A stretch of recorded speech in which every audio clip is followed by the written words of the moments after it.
Andito kami sa Corpus Christi, Texas. Naghahanap kami ng mga blue crabs. Tignan natin kung anong makakita natin. Itong dalawang makulit. Parehong may headlamp sila. Naghahanap sila ng mga hermit crabs.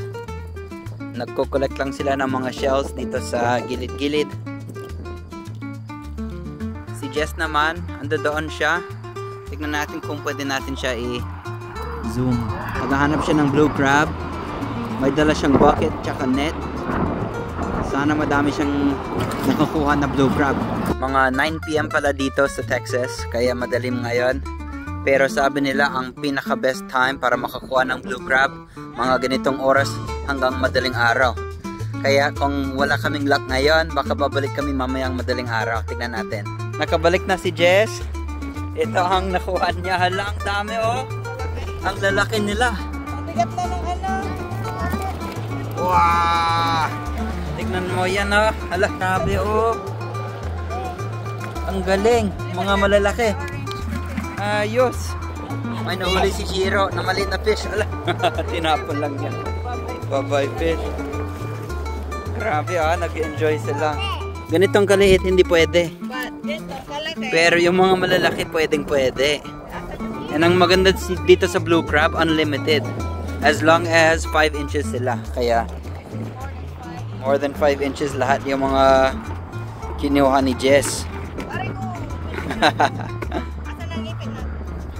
Ang galing. Nakailan na tayo, Jax? Naka-6 na. Andito kami ulit sa bahay at ito ang mga nahuli namin. May mga maliliit na isda, madaming crabs. You know, nilalinis lang ni Jess, tapos isa-steam niya yung mga crabs. Ipaprito namin itong mga isda. Ang lalaki ng mga crabs. Sobrang sariwa pa, no? Dalawang kamay. Ito ang pinakamalaking blue crab na kinuha ni Jess. Yan yung kinuha mo? Yes, and look, it's a male. Male. Kasi yung mga female, red yung tips ng claws nila, no? Pwede mong kunin yung mga female basta walang itlog. Oo. Ang mga maliliit na panfish, nilalinis na ni Jess. Ganyan lang, oh. Ang galing nyo. Talagang marunong. Naka-steam na itong crab. Wala. Yan ang itsura niya pag naka-steam na, pulang-pula. Sarap pa. Kaso lang, hindi ko makain dahil allergic ako. Si Jax Boy, super mahilig sa crab legs. Ito ang first time niyang tikman itong fresh cut crab. Ala. Masarap? Ayos. Crispy na ang pritong isda. Sarap ha? Pwedeng kainin buo, no? Tapos na ang isda. Ito ang pritong isda. Ito ang mga crabs. Grabe oh. Ang lalaki. Tapos ito ang aming sausawan. Kain na tayo. Ito na ang pritong isda na huli namin kagabi. At ito ang aming sausawan. May papino at sili galing sa halamanan namin kanina. Kamatis, sibuyas, suka, asin, at konting toyo pang pakulay. At konting brown sugar pang patamis. Kaya tikman na natin. Ganyan. Grabe ah. Wow. Ang crispy ng isda. Itong sausawan na to talagang perfect na partner sa pritong isda. Sarap ah. Okay, tikman din ni Jess itong pritong isda. Hala, ginawa niyang cereal oh. Sarap no? Perfect yung prito ng isda. Tapos yung sausawan, grabe, sariwa no?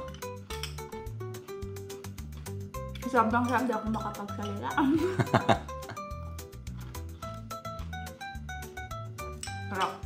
At perfect itong isda na nahuli namin kasi makakain hanggang buto. Babuksan na ni Jess itong pinakamalaking crab. Mainit. Mainit. Mag-ingat ka ah. Wow. Hala. Oh. Look at that. Sarap ah. Yun yung pinaka-paboritong part ni Jess sa crab. Tsaka sa lobster, yung aligi. Hala. Nag-aabang ito.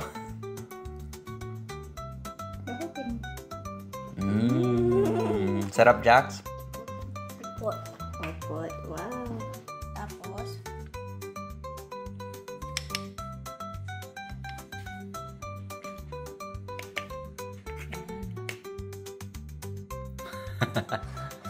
Hala. Favorite ha? Ang swerte mo naman. Grabe tayo ulit next week. Next week.